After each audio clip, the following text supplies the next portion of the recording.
Prezida Ndayishimiye aherutse gusaba imbabazi kw'izina rya Regideso, yongera yizeza abarundi ko ugucikagurika kw'amatara bigiye kugabanuka. Kuwa kabiri w'indwi turimwo, ni kuvuga itariki 9 Kigarama, haruguruwe icese igituro gishasha c'umuyagankuba kiri mu Rubirizi mu buraruko bw'igisagara ca Bujumbura. Ibi bikorwa vyari vyatewe iteka na Prezida ubwiwe Ndayishimiye.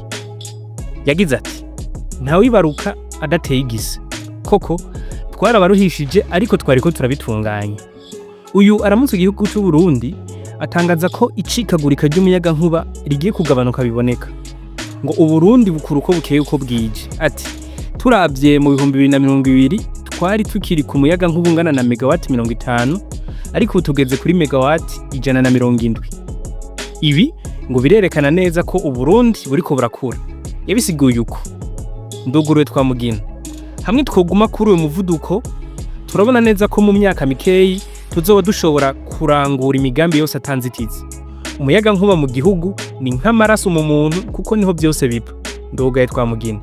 Uyu muyagankuba rero ngo uje kuba icizere ku bamaze gufata inzira yo guhingura iryo tunga kama, na cane cane urwaruka rufise uduhinguriro duto duto mu makomine no mu ntara zitandukanye. Ngo naho ivyuma bidasezerana, icizere ni cinshi ko umuyagankuba utazongera gucikagurika, kuko ivyuma vyakoreshejwe bisanzwe ari bigezweho, bizogorana gake. Atera akamo buri wese kubyaza umusaruro uyu muyagankuba, haba mu kujana mu bigwati canke gukora imigambi mito mito, ngo ntuzubapfe kubusa.